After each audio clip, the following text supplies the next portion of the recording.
Picture this. It is 1219 AD, and you are a merchant walking through the greatest trading city in the world. The air smells of cinnamon and silk. You hear a dozen languages spoken in the same breath. Persian carpets hang next to Chinese porcelain. Indian spices fill bags beside Byzantine gold. This is Samarkand, the jewel of the Silk Road, where east meets west and fortunes are made with a handshake. The city's walls stretch to the horizon, protecting nearly 500,000 souls. Its libraries rival Baghdad. Its workshops produce goods coveted from London to Beijing. You feel safe here, protected, untouchable. You have no idea that in 6 months, this paradise will become a graveyard. And what happens to the women of this city will send a message that travels faster than any army, reaching every palace from Cairo to Constantinople. A message written in blood and terror that will change the way the world thinks about war forever.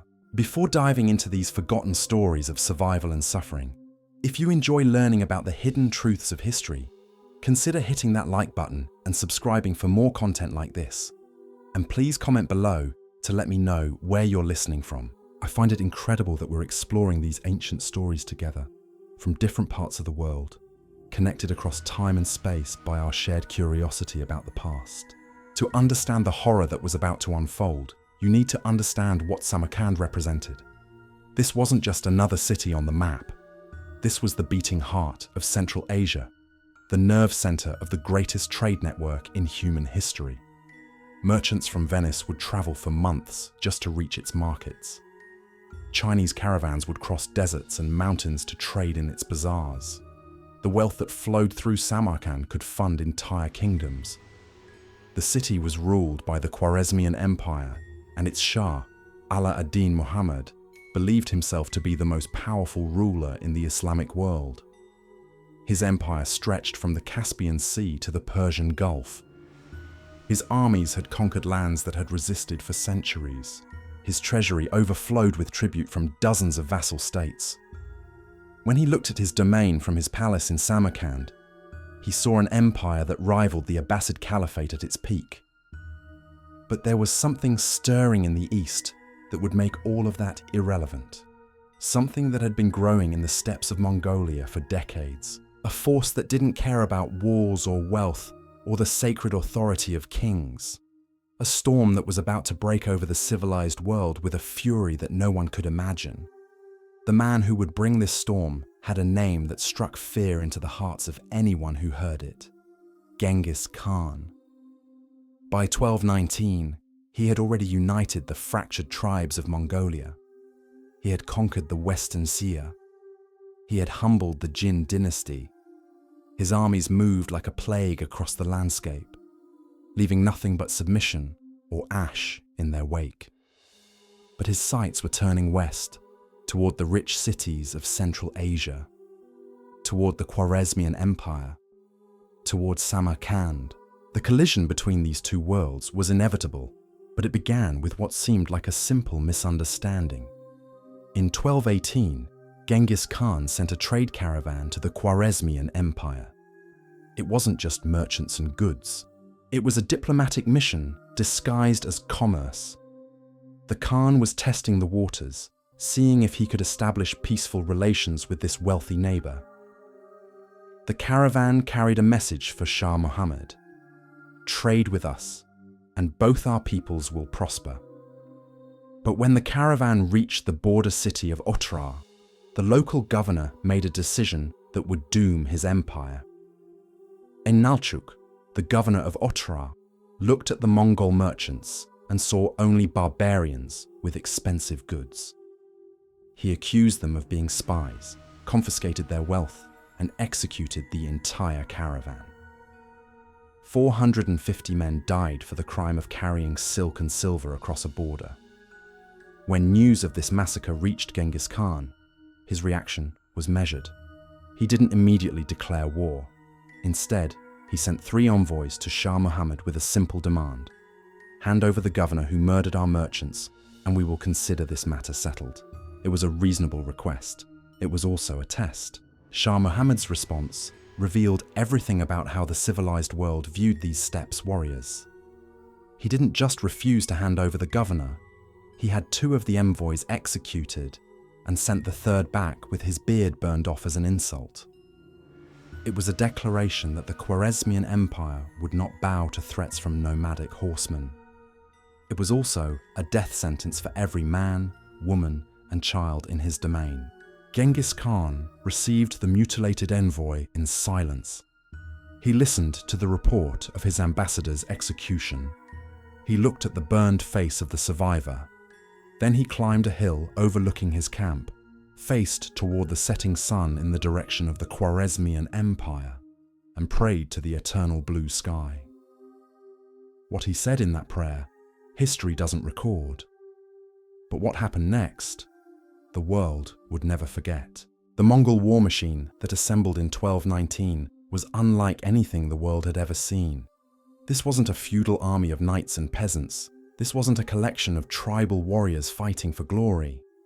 This was a professional military system refined through decades of constant warfare. Every unit knew its role. Every tactic had been tested in blood. Every strategy had been proven against the most sophisticated armies of the age. Genghis Khan divided his forces into 4 columns, each commanded by one of his most trusted generals. The largest force, nearly 100,000 warriors, he would lead himself. Their destination, Samarkand. The plan was elegant in its simplicity. While 3 columns would attack other major cities to divide the enemy's attention, the Khan would strike at the heart of the empire. He would take the capital. He would capture the Shah. He would end this war with one decisive blow. But as the Mongol armies began their march west, something else was happening that would make their conquest far more terrible than anyone imagined. The Mongols had learned from their previous campaigns. They had studied how cities fell. They had observed what happened to populations that resisted. And they had concluded that mercy was a luxury they couldn't afford. The steppes had taught them that survival required absolute victory. Defeated enemies who were allowed to live would only regroup and attack again.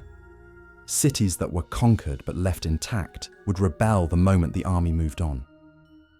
The only way to ensure lasting peace was to make resistance so costly that no one would ever dare attempt it again. This wasn't cruelty for its own sake. This was strategic terror. Every act of violence would serve a purpose. Every atrocity would carry a message. Every horror would be calculated to break not just the bodies of their enemies, but their will to fight.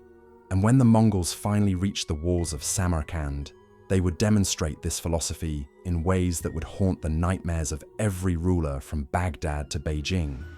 The march to Samarkand took the better part of a year. The Mongol armies moved with mechanical precision across the steppes and mountains. They didn't rush. They didn't pillage randomly along the way. They moved like a force of nature, steady and unstoppable.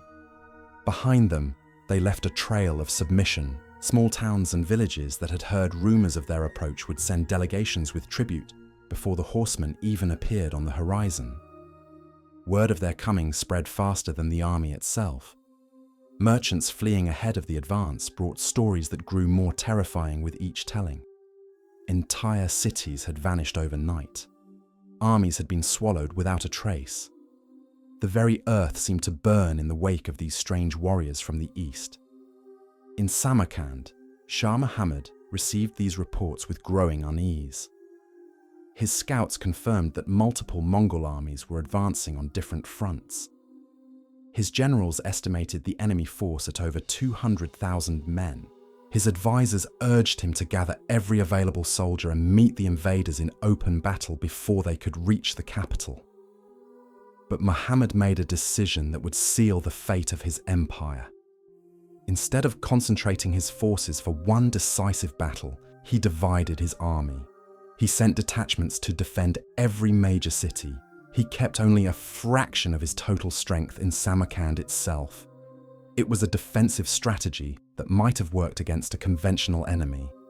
Against the Mongols, it was suicide. As winter turned to spring in 1220, The people of Samarkand could see smoke on the horizon. The outer provinces were burning. Refugees poured through the gates with stories of unimaginable horror, but the city's walls were strong. Its garrison was experienced. Its people believed that their wealth and civilization would protect them from these barbarian horsemen. They had no idea that they were about to become an example, a demonstration of what happened to those who defied the will of Genghis Khan, and the women of Samarkand, who went to sleep that final night in their comfortable beds, surrounded by silk and gold, would wake to find themselves at the center of a calculated nightmare designed to terrorize the world. The siege was about to begin, and with it, a new chapter in the history of human cruelty would be written in the streets of the greatest trading city on Earth. Earth. The first sign that something was wrong came with the birds. On the morning of March 15th, 1220, the sky above Samarkand turned black, not with clouds, but with ravens and vultures circling overhead in numbers no one had ever seen. The merchants in the bazaars looked up from their scales and silk. The scholars paused in their debates. Even the children stopped playing in the streets. Animals know things humans refuse to see. They can smell death approaching from miles away. By noon, the horizon shimmered with movement. At first, the sentries on the walls thought it was a mirage. Heat waves rising from the desert. But as the afternoon wore on, the shimmer took shape. Banners. Thousands upon thousands of banners stretching across the entire eastern approach to the city. The Mongol army had arrived. What the defenders saw defied comprehension. This wasn't an army in the traditional sense. It was a migration, a moving city of warriors that covered the landscape from north to south as far as the eye could see. The dust cloud they raised blocked out the sun. The sound of hooves thundered like constant earthquake, and at the center of this vast host rode Genghis Khan himself, the man who had sworn to make the entire world submit to his will.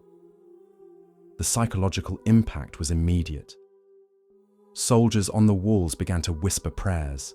Citizens gathered in the mosques, begging Allah for protection. The wealthy started burying their treasures in gardens and courtyards. But Shah Muhammad, watching from his palace tower, refused to show fear. He had 50,000 men within the walls. He had fortifications that had never been breached. He had the wealth to outlast any siege. He would not bow to nomadic barbarians. Genghis Khan established his camp just outside the range of the city's defensive weapons. Then he did something that confused the defenders. He waited. For 3 days, the Mongol army made no aggressive moves. They set up their felt tents with military precision. They grazed their horses in the fields around the city. They acted as if they had all the time in the world. It was psychological warfare at its most sophisticated. The waiting was worse than any assault. On the 4th day, a small delegation rode toward the main gate. A Mongol general carrying a white banner approached within shouting distance of the walls. His message was simple and had been delivered to dozens of cities before Samarkand. Submit now, and your lives will be spared. Your leaders may retain their positions. Your people may continue their trades. Your city will be incorporated into the empire peacefully. Refuse and face the consequences that befell those who chose resistance. The messenger didn't threaten. He didn't describe what those consequences might be. He simply stated the terms and rode back to camp. The silence was more terrifying than any threat could have been. Because by now, fragments of news had reached Samarkand about what happened to other cities that had chosen to resist. Whispered rumors about places like Bukhara, where the population had vanished overnight. Stories too horrific to believe, yet too consistent to ignore. Shah Muhammad convened his war council that evening. The debate that followed would determine the fate of nearly 500,000 souls. His military commander urged immediate acceptance of the terms. The army outside their walls was beyond anything they had ever faced. The siege engines being assembled in the Mongol camp were of Chinese design. more advanced than anything in the Islamic world. Resistance meant certain defeat, but the religious scholars argued for defiance. Samarkand was a center of Islamic learning. To surrender to pagans would be to betray the faith itself. Allah would not allow the believers to be conquered by infidels. They had divine protection that no earthly army could overcome. The wealthy merchants supported the scholars, convinced that their gold could buy mercenaries and supplies to outlast any siege. Muhammad looked around the room at his advisors. These were men who had never seen a battlefield, men who had grown fat on the profits of the Silk Road trade, men who believed that walls and wealth could stop an army that had conquered half the known world. His decision would echo through history. He chose pride over pragmatism, sacred authority over tactical reality. He rejected the Mongol terms. The messenger who carried this refusal back to Genghis Khan found the great conqueror sitting alone in his tent, studying maps by candlelight. When he heard the news, the Khan didn't rage. He didn't curse. He simply nodded and dismissed the messenger. Then he walked outside and looked up at the stars. What he saw in that vast night sky, only he knew.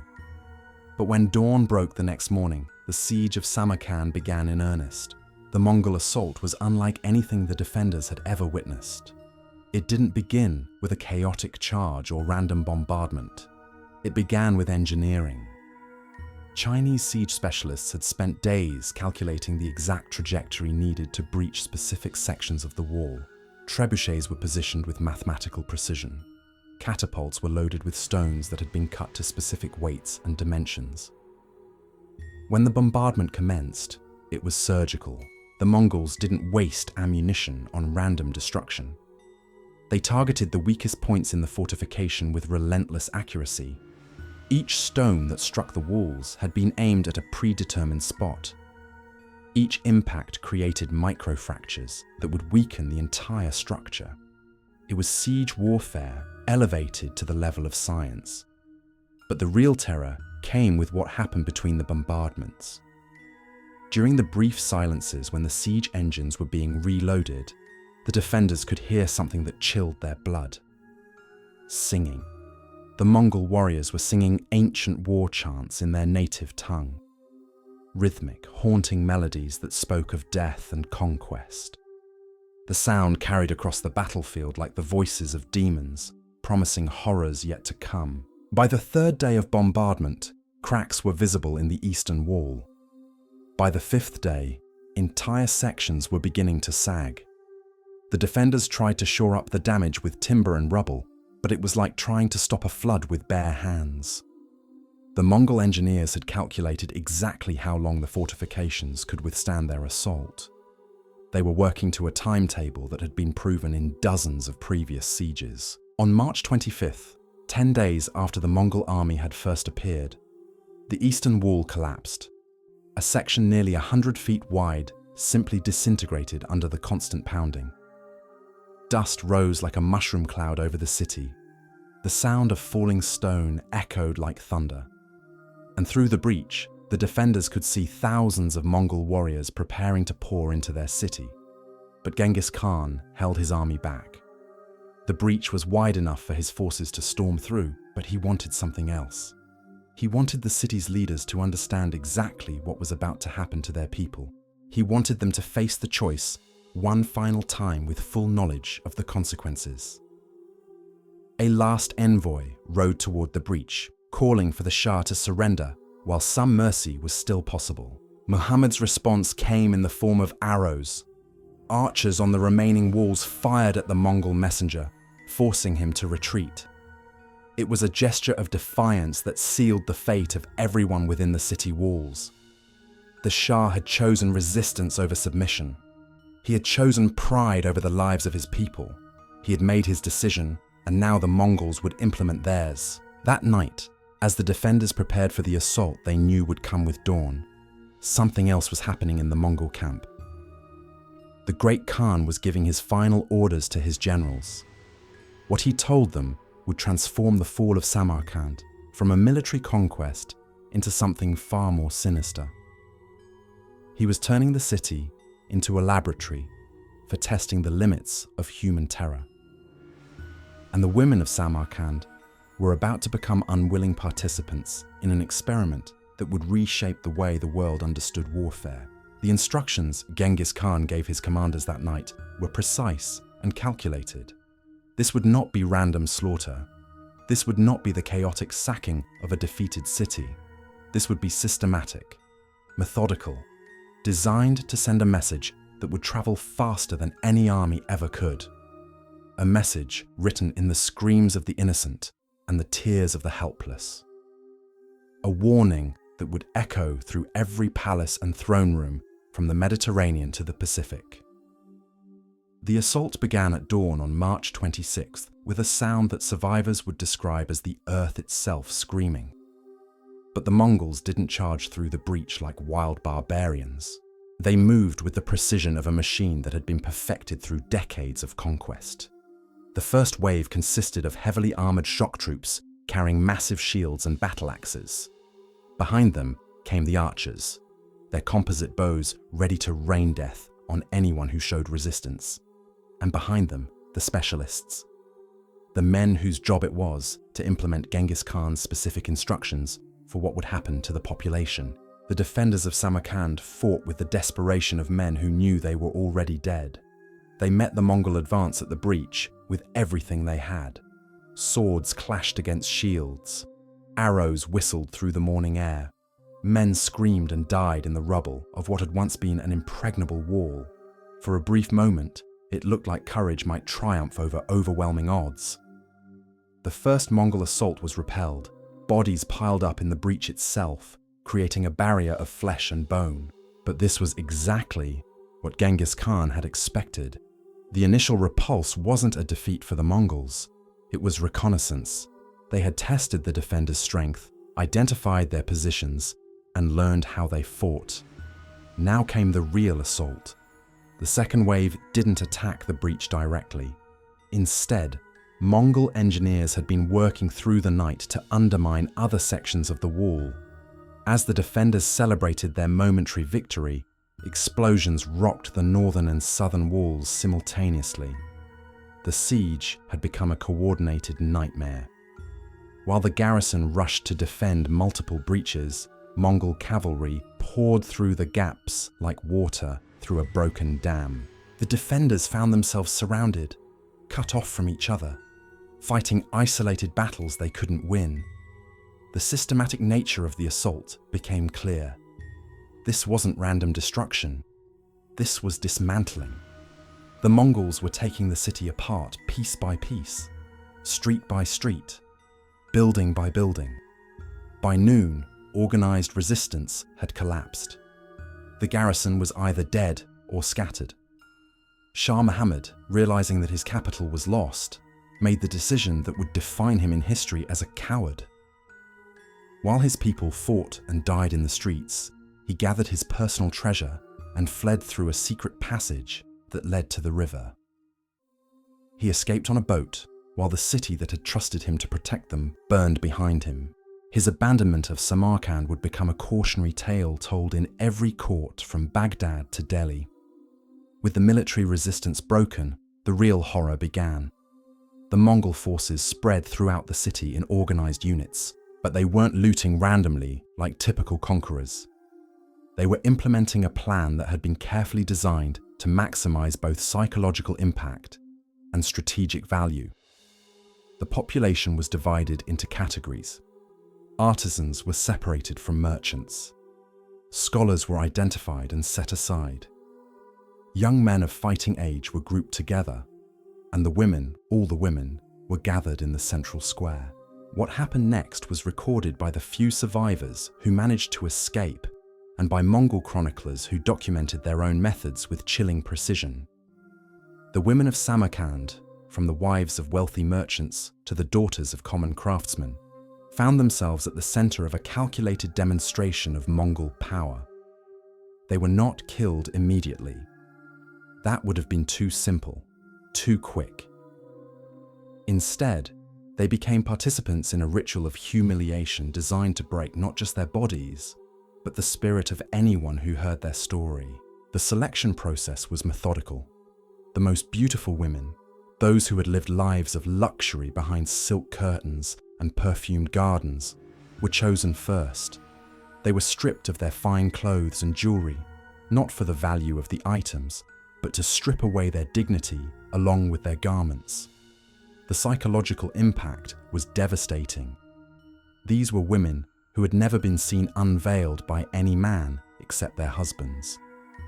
Now they stood naked before an army of foreign conquerors who looked at them like livestock being evaluated for purchase.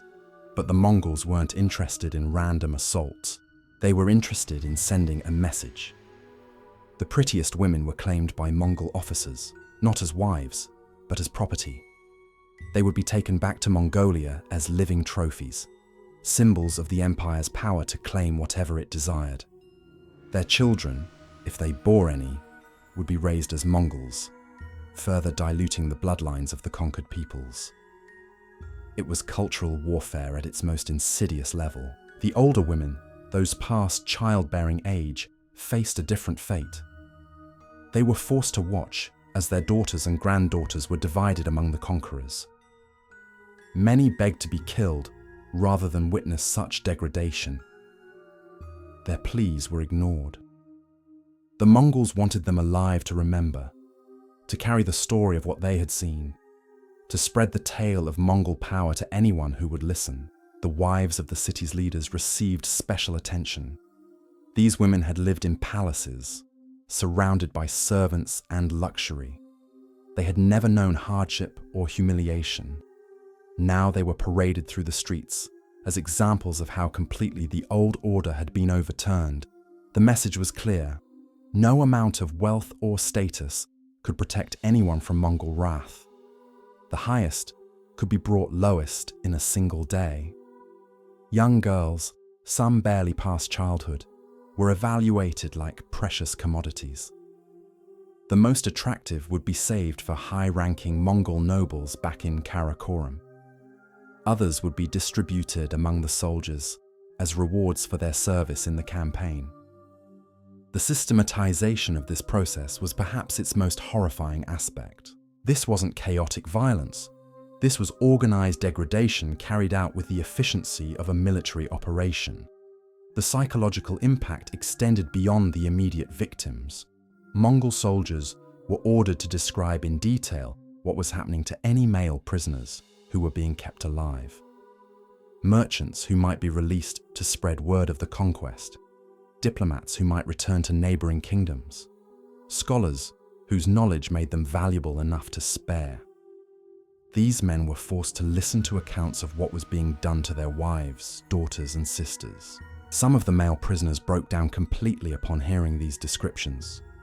Others raged helplessly against their bonds. A few tried to bargain, offering vast sums of gold for the freedom of their loved ones.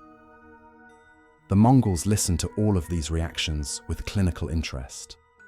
They were studying human psychology, learning how to break the spirit of their enemies more efficiently in future campaigns. The process continued for 3 days, 72 hours during which the women of Samarkand were sorted, claimed, and distributed according to Mongol preferences. Those who resisted were beaten but not killed. Death would have been a mercy they were not granted. Those who submitted were rewarded with slightly better treatment, but still faced the same ultimate fate. The lesson was clear. Resistance brought suffering, but submission brought only a different kind of suffering. On the 4th day, something even more calculated occurred. A group of women was selected and given a specific task. They were cleaned, dressed in simple clothes, and provided with horses and supplies. These women were being released, but not out of mercy. They had been chosen as messengers. Their job was to travel to other cities and kingdoms, carrying first-hand accounts of what they had witnessed in Samarkand. The Mongols understood that stories told by traumatized survivors would spread faster and be more believable than any official proclamation.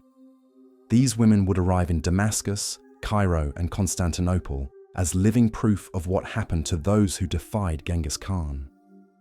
Their testimony would be more effective than any threat or diplomatic warning. They were weapons in a propaganda war that extended far beyond the battlefield. The selection of these messenger women was itself a form of psychological warfare. They were chosen specifically because they had lost everything. Their husbands were dead. Their children had been taken. Their homes had been burned. They had nothing left except the memory of what they had endured. When they spoke of Samarkand's fate, their words would carry the weight of absolute despair. But the Mongols weren't finished with their demonstration. The remaining population of the city faced a different kind of systematic destruction. Every building of significance was marked for specific treatment. The Grand Mosque wasn't simply destroyed, it was desecrated in ways designed to offend Islamic sensibilities as deeply as possible. The libraries weren't just burned. The books were thrown into the streets and used as kindling for fires that cooked Mongol meals. The systematic nature of this cultural destruction was as carefully planned as the military assault had been. Mongol administrators catalogued the city's treasures before destroying them. They wanted detailed records of exactly what had been lost, partly for their own archives, but mainly so that accurate descriptions could be provided to other cities considering resistance. The message was that Mongol power could erase not just lives, but entire civilizations. As news of Samarkand's fate began to spread along the trade routes, the reaction was immediate and profound. Cities that had been preparing to resist the Mongol advance suddenly changed their policies. Rulers who had been rallying their people for glorious defense began sending envoys with offers of submission. The psychological impact of what had happened to the women of Samarkand traveled faster than any army ever could. In Damascus, the Ayyubid Sultan received a delegation of survivors who had fled the destruction. Their testimony was so horrifying that it was initially dismissed as exaggeration. But as more refugees arrived with consistent stories, the reality became undeniable. The Mongols weren't just another conquering army. They were something entirely new. A force that used terror as precisely as other armies used cavalry or siege engines. The strategic brilliance of Genghis Khan's approach became clear as reports reached him of cities surrendering before his armies even arrived. The fate of Samarkand had become a template that other rulers could study and consider. They could choose to suffer the same destruction, or they could submit immediately and preserve their people's lives. Most chose submission. The calculation was brutally simple. Submit and live under Mongol rule, or resist and watch your civilization disappear like smoke on the wind. But the true genius of what happened at Samarkand wasn't just the immediate conquest. It was how the Mongols turned human suffering into a communication system that operated faster than any messenger could ride. Within weeks of Samarkand's fall, caravans carrying news of the city's destruction had reached every major trading center from Bukhara to Byzantium. The stories these merchants told weren't military reports about battlefield tactics or siege techniques. They were personal testimonies about what had been done to the women. These accounts spread through bazaars and coffee houses, whispered in the private chambers of palaces, discussed in hushed tones in the councils of kings. The psychological warfare was working exactly as Genghis Khan had intended. In Cairo, the Ayyubid court received detailed reports from survivors who had witnessed the systematic degradation. The Sultan's advisors found themselves debating not whether they could defeat the Mongols militarily, but whether their people could endure what the people of Samarkand had endured. It was a conversation that would have been unthinkable just months earlier. In Baghdad, the Abbasid Caliph convened emergency sessions with his military commanders. The discussion wasn't about strategy or tactics. It was about whether Islamic civilization itself could survive contact with this new form of warfare. The Mongols had weaponized shame and humiliation in ways that traditional armies had never conceived. They had turned the protection of women and children from a moral imperative into a strategic vulnerability. The brilliance of this approach became evident as intelligence reports reached the Mongol command. Cities throughout Central Asia were beginning to fortify not against siege engines or cavalry charges, but against the psychological impact of witnessing their own people's suffering. Rulers were evacuating their wives and daughters to distant strongholds, not because they feared military defeat, but because they feared the kind of victory the Mongols offered. But Genghis Khan understood something that his enemies were only beginning to grasp. Fear was most effective when it was precise. Random terror could be endured, adapted to, eventually overcome.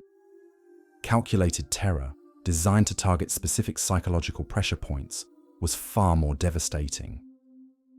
The fate of Samarkand's women wasn't random cruelty, it was engineering applied to human emotion. The Mongol army that departed Samarkand in April of 1220 was different from the one that had arrived. They carried with them not just the usual spoils of conquest, but something far more valuable. They carried proof of concept. They had demonstrated that terror could be systematized, refined, and deployed as precisely as any other military technology. Every subsequent city they approached would have already heard the story. Every ruler would have already performed the calculation. The refugees from Samarkand became unwitting agents of Mongol expansion. The women who had been released to carry news of the city's fate found themselves at the center of a propaganda campaign they hadn't chosen to join. In every city where they sought shelter, their presence served as a reminder of what resistance cost. They were living monuments to Mongol power, walking embodiments of the choice that other rulers would soon face. The systematic nature of what had happened became clear as these survivors shared their experiences. This wasn't the product of battlefield rage or military indiscipline. It was policy. The Mongols had developed protocols for the treatment of conquered populations that were as detailed as their siege tactics or cavalry maneuvers. The degradation of women wasn't a side effect of conquest, it was a tool of conquest. In Damascus, a council of Islamic scholars convened to debate the theological implications of what they were hearing. Could Allah permit such suffering among the faithful? Was this a test of their commitment to resistance, or a sign that submission might be the path to survival? The discussions that resulted revealed how deeply the Mongol strategy had penetrated. They weren't just conquering territory, they were conquering the intellectual and spiritual foundations that societies used to justify resistance. The speed with which news traveled began to work against potential defenders in ways they hadn't anticipated. Traditional military intelligence moved slowly. Scouts had to observe enemy movements, return to base, and report to commanders. But the story of Samarkand's women moved at the speed of commerce and pilgrimage. It traveled along trade routes and religious networks that connected every major city in the Islamic world. By summer of 1220, rulers as far away as Anatolia were receiving detailed accounts of what had transpired. The Seljuk sultans found themselves facing a choice they had never expected to confront. They could prepare for a conventional military campaign against the Mongols, or they could prepare their people for the kind of systematic humiliation that had been inflicted on Samarkand. Most chose neither. Most chose submission. The psychological impact was amplified by the precision of the accounts. The survivors weren't telling vague stories about general brutality. They were providing specific details about systematic processes. They described how women had been categorized and distributed. They explained the criteria used for selection. They detailed the methods employed to break resistance and ensure compliance. These weren't horror stories. They were instruction manuals in human degradation. The Mongol understanding of human psychology proved to be as sophisticated as their military engineering. They recognized that people could adapt to almost any level of physical hardship if they retained hope and dignity. But remove dignity systematically, target the bonds that held communities together, and resistance collapsed from within. The women of Samarkand had become unwitting participants in a demonstration of this principle. The women who survived to tell this story carried more than just memories. They carried a new understanding of what war could become when waged not just against armies, but against the very idea of resistance itself. Their testimony reached every throne room from Cordoba to Constantinople, every council chamber from Cairo to Kiev. The message was unmistakable. This is what happens when you say no to the Khan. What began in Samarkand as conquest became something far more powerful, a blueprint for breaking the will of nations without ever drawing a sword. The Mongols had discovered that the most effective weapon wasn't the siege engine or the cavalry charge, but the story that survivors told in the darkness of their exile, forever changed by what they had witnessed in the Duel of the Silk Road.